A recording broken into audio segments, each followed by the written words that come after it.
pembahasan kita malam hari ini juga sungguh menarik ya. Bagi saya juga sangat menarik ya Bapak Ibu ya. Apalagi ini integrasi dua kegiatan yang menjadi prioritas atau juga mau dikembangkan program terbaru dari kementerian saat ini ya. Di dalamnya ada KKA dan juga co-curricular ya. Seperti kita ketahui kedua hal ini adalah sesuatu yang baru ketika peralihan pemerintah ya, bahkan KKA menjadi program prioritas dan co-curricular juga pengembangan, atau walaupun ada sebelumnya ya istilah sebelumnya, tapi mungkin ada pengembangannya di dalamnya. Nah, menariknya kedua hal ini, kegiatan ini kita integrasikan di dalamnya Bapak Ibu.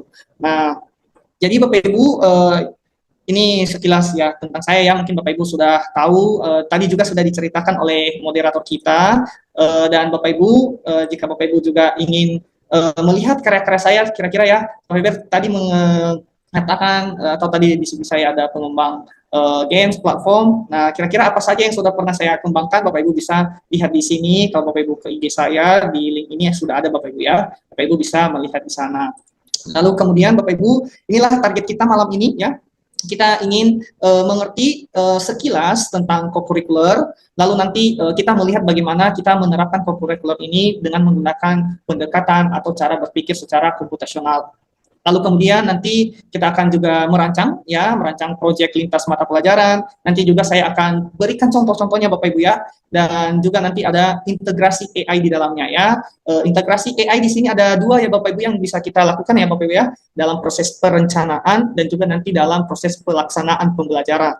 Dan pada akhir juga nanti bisa menjadi solusi dari masalah yang kita angkat di kurikuler. Jadi tiga peran utama ini yang dipegang oleh AI. Lalu nanti kita akan melihat terakhir bagaimana kita menyusun asesmen.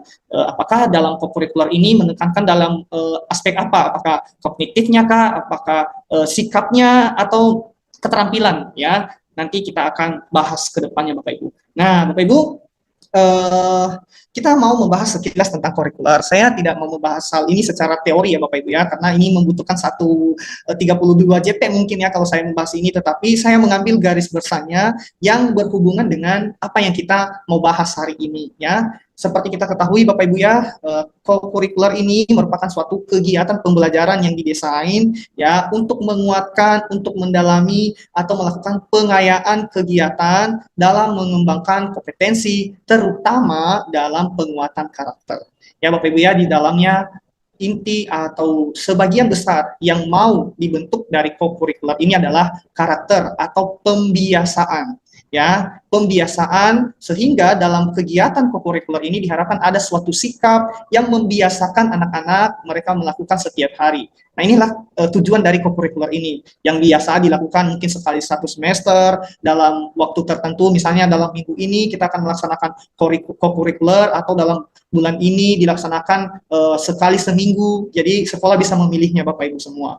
Nah, lanjut Bapak Ibu, ini hal yang penting ya. Mungkin kita bertanya-tanya, apa tujuan dari kegiatan co-curricular ini? Ya tentu ya Bapak Ibu ya, untuk mendalami atau mendukung mewujudkan dimensi profil lulusan kita. Ya, dimensi profil lulusan kita ada 8 ya Bapak Ibu ya, dan Bapak Ibu mungkin sudah tahu ya, banyak di sana juga pembentukan karakter, keterampilan, ya, misalnya dalam kerjasama. Jadi co-curricular ini juga mendukung hal itu Bapak Ibu ya, tujuannya ke sana. Adanya pembelajaran yang bermakna. Kapan kita sebut pembelajaran itu bermakna? Belajar itu bermakna ketika siswa merasa dia membutuhkan pelajaran itu. Kalau siswa tidak merasa dia membutuhkan apa yang sedang dipelajari, maka bagi siswa itu Bapak Ibu, itu bukan pembelajaran bermakna. Nah, makanya Bapak Ibu yang sudah ada di sini nanti, bagaimana kita merancang supaya pembelajaran atau kegiatan co-curricular kita bermakna bagi siswa, yaitu ketika mereka benar-benar merasa bahwa apa yang saya pelajari ini benar-benar saya butuhkan. Nah, begitu ya Bapak Ibu ya. Lalu kemudian adanya pengembangan karakter dan keterampilan. Nah, ingat Bapak Ibu, yang ditekankan bahkan dalam co-curricular ini adalah sikap, ya, bagaimana dia bisa untuk menunjukkan dimensi profil lulusan ini. Untuk pengembangan kognitifnya di dalam memang tidak terlalu menonjol Bapak Ibu, karena pada akhirnya mereka akan menunjukkan atau melakukan pembiasaan karakter ataupun keterampilan di dalamnya. Nah, Bapak Ibu, inilah bentuk kegiatan co-curricular, ya. Ini adalah sebenarnya kalau di panduan co-curricularnya ada 3 Bapak Ibu, yaitu lintas mata pelajaran atau disiplin ilmu, lalu gerakan 7 KAIH. Nah, lalu ada ketiganya cara lainnya.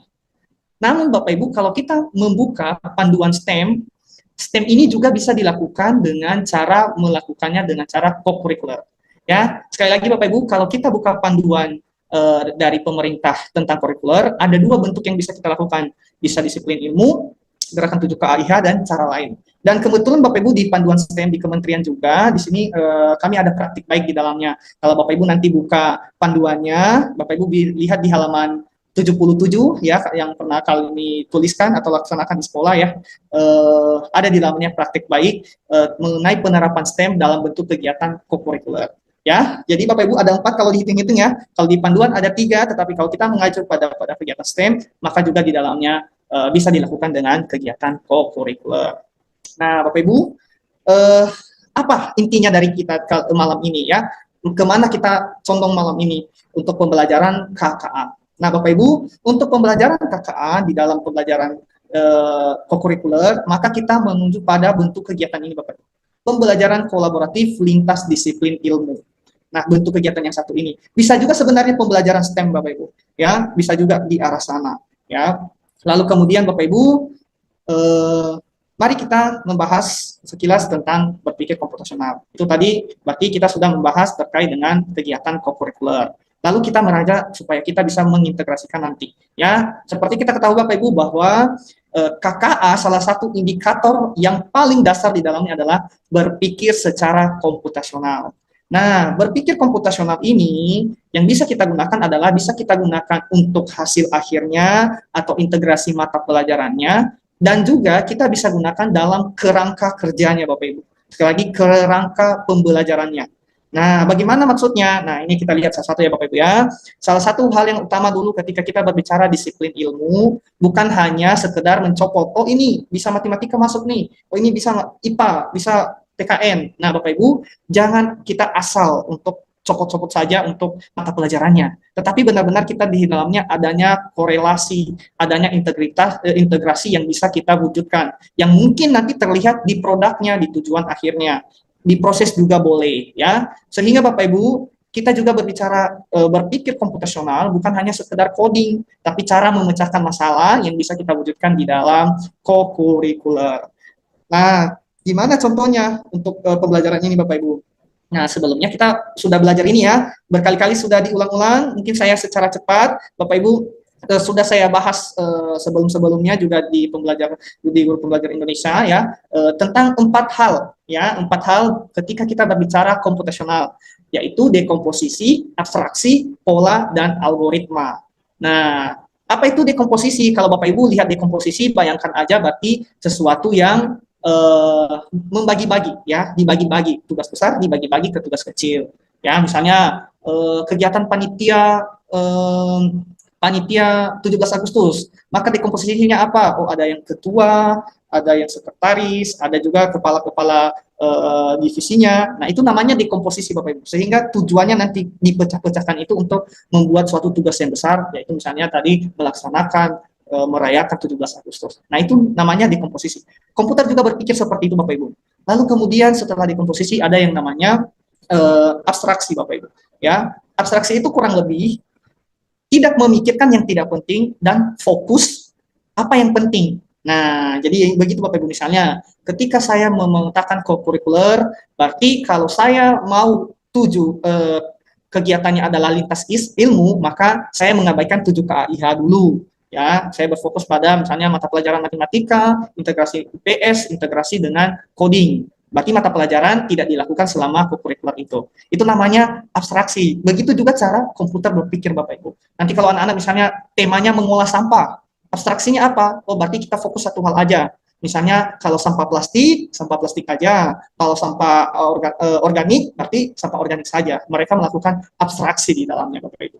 Lalu kemudian ada pola. Nah, pola ini juga penting Bapak Ibu ya. Berarti kegiatan yang berulang. Misalnya dalam sampah, kira-kira hari apa aja ya yang sampah itu banyak? Apakah hari Senin, setiap hari Senin, atau setiap istirahat kedua? Atau misalnya kalau kenapa Senin? Mungkin jajannya dikasih di hari pertama, nanti di Jumat udah habis uangnya, makanya sampahnya tinggal dikit. Nah, bisa dianalisis polanya seperti itu Bapak Ibu. Sehingga nanti kita gunakan dalam pembelajaran co-curricular.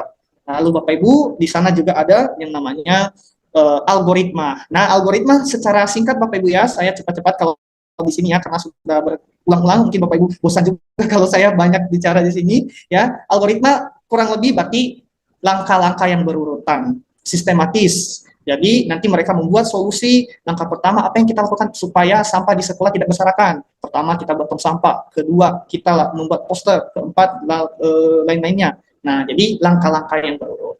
Nah, coba kita lihat contohnya Bapak Ibu ya. Di sini kita merancang co-curricular lintas mata pelajaran berbasis dengan berpikir komputasional. Nah, contohnya seperti apa? Yang pertama yang perlu kita perhatikan Bapak Ibu, kalau kita melibatkan ini di dalamnya, ada 4 ya Bapak Ibu ya. Pertama adalah kita memilih masalahnya apa. Ingat Bapak Ibu, kalau bisa pembelajaran co-curricular itu memang juga berkaitan dengan situasi sekolah masing-masing ya. Ingat tadi Bapak Ibu kita menghadirkan pembelajaran bermakna ya, bermakna ketika mereka itu butuh. Nah, apa yang mereka butuhkan di sekolah Bapak Ibu? Lalu lintas mata pelajaran kita akan lihat apa yang berhubungan di sini? Matematika kah ada di dalamnya? Ada IPA, ada bahasa Indonesia, atau mata pelajaran apa? Lalu bagaimana kita nanti melaksanakannya melalui tahapan berpikir komputasional. Nanti juga Bapak Ibu, berpikir komputasional ini berhubungan erat dengan problem based learning kalau kita menggunakan strategi pembelajaran di dalamnya. Jadi nanti kita bisa pakai dua Bapak Ibu, problem based learning atau project based learning. Jadi nanti berhubungan di dalamnya. Nah, nanti saya akan kasih contohnya ya, apa hubungannya ya. Kalau berpikir komputasional ini bukan strategi atau metode pembelajaran ya Bapak Ibu ya, tapi dia dalam bentuk kerangka untuk kita bisa melakukan atau menyelesaikan masalah. Ya, kalau berkaitan menyelesaikan masalah Bapak Ibu berarti bisa kita gunakan strateginya apa? Problem based learning ataupun project based learning. Nah, itu ya Bapak Ibu ya yang perlu kita ketahui terlebih dahulu. Nah, lalu Bapak Ibu, ini contohnya misalnya.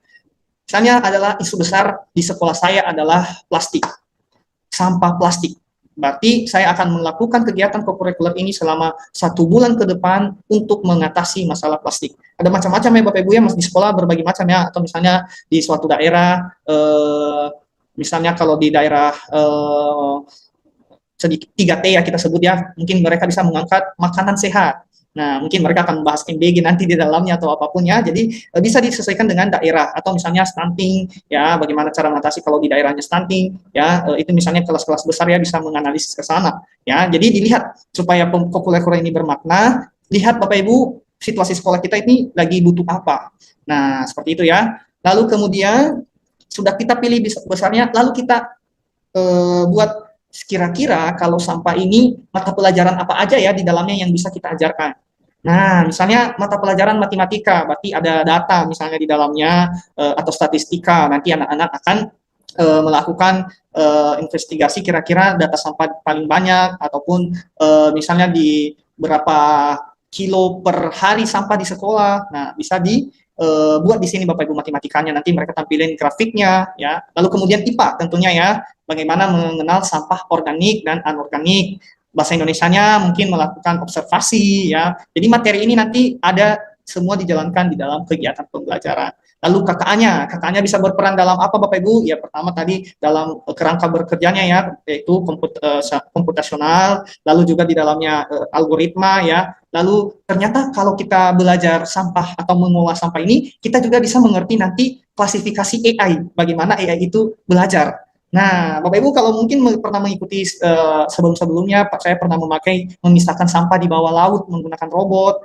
ya pernah kita bahas ya bagaimana cara kerja AI. Oh ternyata ketika belajar mengolah sampah, kita juga belajar bagaimana cara AI itu belajar menggunakan data. Nah, jadi nanti bisa terhubung di sana cara kerjanya Bapak Ibu ya. Lalu bisa produk akhirnya nanti mereka bisa membuat game ya, misalnya di SD anak-anak itu belum tahu nih apa sampah organik, anorganik, tapi nanti melalui itu bisa mereka misalnya buat di scratch, mereka nanti akan membuat simulasi kalau sampah plastik akan dibuang ke tong sampah warna apa, sampah organik akan dibuat ke sampah yang mana. Jadi bisa terhubung di dalamnya Bapak Ibu. Nah, lalu Bapak Ibu setelah itu kita melakukan kerangka kerja dari berpikir komputasional. Nah, yang pertama mereka berarti mengidentifikasi masalah. Kalau mengidentifikasi masalah, kalau kita kenal di tahapan pertama di project based learning Bapak Ibu ya. Di sini juga mereka secara langsung melakukan dekomposisi masalah. Ya, Jadi di sini ada korelasinya Bapak Ibu. Ketika mereka melakukan identifikasi, maka di dalamnya juga mereka perlu melakukan dekomposisi nanti. Kira-kira bagian ini kenapa terjadi ya? Di mana produksi sampah paling banyak ya? Misalnya jenis sampah yang paling banyak di sekolah apa? Lalu manakah tong sampah kira-kira apakah di sudut kanan, sudut kiri yang paling banyak sampahnya. Jadi nanti bisa mereka buat mengidentifikasi atau hari apa misalnya sampah itu paling banyak. Nah, seperti itu ya. Atau di sudut manakah sampah paling berserakan atau anak-anaknya tidak membuang sampah dengan baik. Nah, nanti mereka melihat polanya, oh ternyata setiap hari di daerah ujung kelas 6 ini paling kotor misalnya, karena mereka tidak membuang sampah pada tempatnya. Misalnya seperti itu. Lalu kemudian Bapak Ibu, pola yang tadi ya, mereka melihat, oh mungkin setiap hari Senin kayaknya sampah itu paling banyak. Oh, berarti nanti kalau di solusi ternyata nanti di Senin kita lebih banyak misalnya kantong kreseknya lebih banyak dibanding dengan hari Jumat. Nah, itu nanti kita masuk ke solusi kenapa ini penting Bapak Ibu ya. Kenapa harus ada pola. Abstraksi berarti kalau fokusnya sampah plastik berarti bukan mengabaikan dulu ya misalnya sampah organik ya udah nggak apa-apa kulit pisang dibuang kemana-mana, bukan seperti itu Bapak Ibu ya, tapi kita bicara mengolah ya. Kalau kita fokus plastik dulu berarti kita fokus di plastiknya, bukan kita buang sembarangan sampah organiknya misalnya ya. Lalu algoritma mereka akan menyusun langkah-langkahnya. Nah, ini juga nanti mengacu pada pembelajaran problem atau project based learning. Di akhir Bapak Ibu mereka akan membuat project ya, yang tadi klasifikasi AI, simulasi game, atau kalau di non digital mereka bisa menyediakan algoritma untuk membuat sampah ya. Misalnya produknya membuat tong sampah yang bisa memilah sampah langsung ya, atau misalnya bisa juga non digital dari sampah itu mereka membuat kerajinan. Misalnya membuat tong kalau kalau Bapak Ibu nanti lihat di panduan STEM itu yang kami buat adalah dari sampah menjadi kursi ya, kursi di dalam mereka mereka gunakan untuk nongkrong di koridor begitu ya, kalau Bapak Ibu lihat nanti di panduan STEM dari kementerian ya. Nah, lalu kemudian Bapak Ibu contoh lainnya selain itu apa? Selain sampah tadi ada banyak sebenarnya Bapak Ibu ya. Kalau kita lihat misalnya menghargai keberagaman juga ada ya Bapak Ibu ya. Misalnya di sini matematikanya mengolah data di kelas 1 berapa perbedaan suku, perbedaan agama ya. Ya. Lalu kemudian sorry Bapak Ibu, ini otomatis play ya. Nah, ini contoh dari yang saya lakukan ya Bapak Ibu ya. Ini matematikanya mengolah data, PKN-nya mengenai keberagaman, seni budaya tentang karya musik. Nah, nanti di pelajaran KKA-nya itu mereka akan berpikir komputasional dalam mengerjakannya. Lalu kemudian mereka juga belajar generatif AI. Generatif AI itu apa Bapak Ibu? Berarti mengubah ya. Misalnya dari teks kita bisa ubah menjadi gambar. Jadi hanya teks atau prompt kita bisa ubah menjadi video. Nah, mereka bisa belajar dari situ nanti Bapak Ibu. Sehingga produk akhirnya nanti misalnya mereka membuat lagu dari AI untuk menghargai keberagaman. Nah, bisa seperti ini Bapak Ibu. Ini misalnya ya yang pernah kami lakukan. Berbeda warna, berbeda suku. Audionya masuk ya Bu ya? Kita tetap kuat, tak pernah rapuh. Bersama kita arungi lautan, raih bintang tinggi cakrawala.